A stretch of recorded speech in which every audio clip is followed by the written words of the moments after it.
नमस्कार दोस्तों, आप देख रहे हैं HW न्यूज और मेरा नाम है सोनू कनौजिया।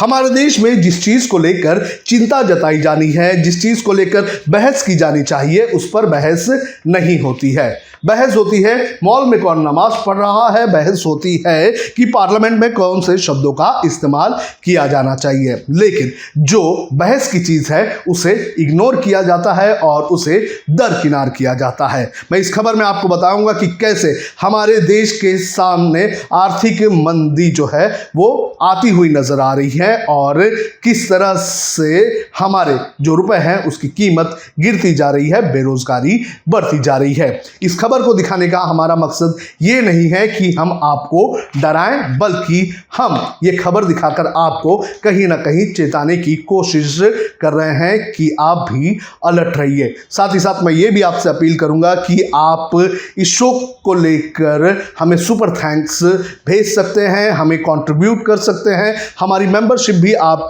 जरूर लें ताकि आप हमें आर्थिक मदद करेंगे तो हम आपको इसी तरह से लगातार जो आपके काम की खबर है वो दिखाते रहेंगे। जिस तरह से रुपए की कीमत लगातार गिरती जा रही है, उससे जो भारतीय व्यापार है उसका घाटा लगातार बढ़ते जा रहा है। एबीपी न्यूज की एक रिपोर्ट के मुताबिक जून 2022 में जो भारत ने जो इंपोर्ट किया था वो लगभग 51% बढ़ गया, जिसकी कीमत थी लगभग 5.3 लाख करोड़ रुपए।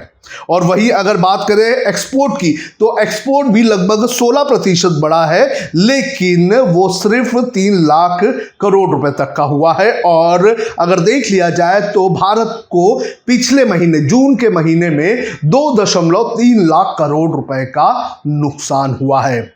यानी कि रुपए की कीमत जिस तरह से गिरती जा रही है उसका असर हमारे व्यापार पर पड़ रहा है, हमारे व्यापारों में लगातार घाटा बढ़ता जा रहा है और हम ज्यादा से ज्यादा चीजें इंपोर्ट कर रहे हैं और हमारे देश का पैसा बाहर जाता हुआ नजर आ रहा है। Make in India, skill India, दुनिया भर की बातें कही गई, आत्मनिर्भर भारत की बात कही गई, लेकिन आज भी हम बड़े पैमाने पर जो प्रोडक्ट्स हैं वो इंपोर्ट करते हुए नजर आ रहे हैं और जो इंपोर्ट है वो लगातार बढ़ते जा रहा है। 51% इंपोर्ट हमने जो है वो जून के महीने में किया है, ये एबीपी न्यूज की खबर बता रही है।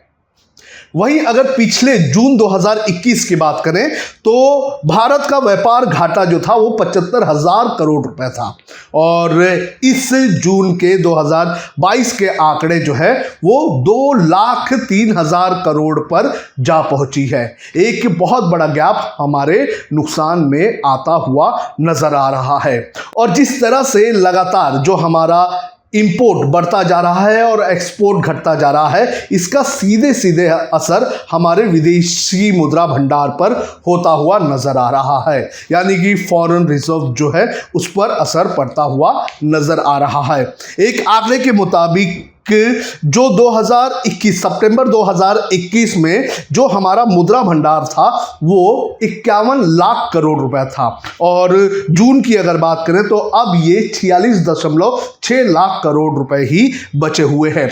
यानी कि 9 महीने में लगभग 4.4 लाख करोड़ रुपए का नुकसान हमारे फॉरेन रिजर्व में हुआ है। तो ये भी एक चिंता करने का विषय है। ये तो बात हुई आंकड़ों की। अब सीधे सीधे हम पर और आप पर किस तरह से असर पड़ेगा ये भी मैं आपको बता देता हूं।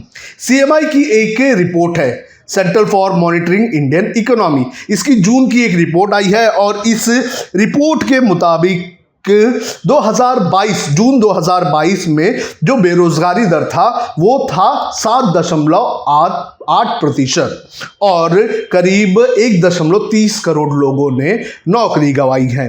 तो नौकरियां जाने का सिलसिला लगातार जारी है। आपको बता दें कि कई सारे स्टार्टअप्स जो हैं उन्होंने भी अपने कई सारे लोगों को निकालने का काम किया है। पिछले 6 महीने में देश के कई सारे बड़े बड़े स्टार्टअप्स ने अपने कंपनी कंपनी से 12,000 लोगों को निकालने का काम किया है और ये आशंका जताई जा रही है कि भारत के जो स्टार्टअप्स हैं वो 2022 के अंत तक लगभग 60,000 लोगों को अपने कंपनी से निकाल सकती है। तो स्टार्टअप्स के हालात भी कुछ अच्छे नहीं चल रहे हैं।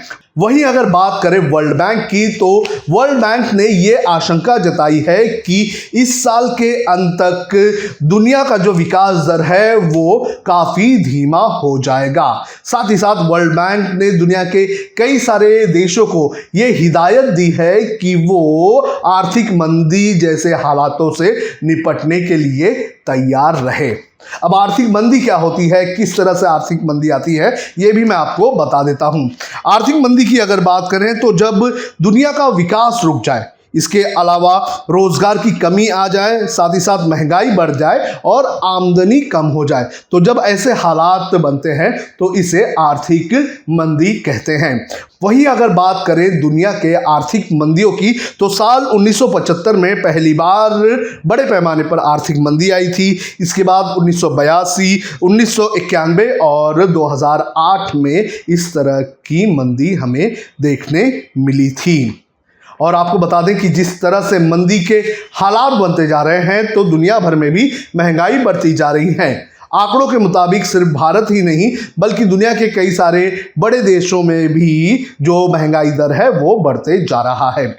अमेरिका की अगर बात करें तो अमेरिका में इस वक्त जो महंगाई दर है वो 9.1% जा पहुंचा है। वहीं अगर यूके की बात करें तो यूके में भी महंगाई दर 9.1% है। यूरोपियन यूनियन की अगर बात करें तो यहाँ पर भी जो महंगाई दर है वो 7.1% है। और अमेरिका में जिस तरह से महंगाई दर बढ़ गया है उसका असर कहीं ना कहीं रुपए की कीमत पर भी बढ़ता हुआ नजर आ रहा है। वहीं अगर बात करें वर्ल्ड बैंक की, तो वर्ल्ड बैंक के मुताबिक पूरी दुनिया पर बेरोजगारी का खतरा मंडरा रहा है। वर्ल्ड बैंक के आंकड़ों के मुताबिक 2022 के अंत तक लगभग 20.5 करोड़ लोग बेरोजगार रहेंगे। वहीं अगर बात करें 2019 में तो ये आंकड़ा 18 करोड़ 70 लाख तक था। यानी कि जब कोविड था, कोविड के दौरान जिस तरह से बेरोजगारी थी उससे बड़ी बेरोजगारी की आशंका जताई गई है। तो लगातार हमारे जो व्यापार हैं वो कम होते हुए नजर आ रहे हैं। रुपए की कीमत लगातार गिरती जा रही है और हम अलग अलग चीज़ों पर लड़ते हुए बैठे हैं जिनका इतना कोई मतलब नहीं है, जो हमारे रोज के रहने खाने पर असर नहीं डाल रहे हैं। उसको लेकर हम चिंता जता रहे हैं। आपको क्या लगता है, आप भी कमेंट करके हमें बता सकते हैं। साथ ही साथ मैं आपसे ये भी अपील करूंगा कि आप इस खबर को बड़े पैमाने पर शेयर करें।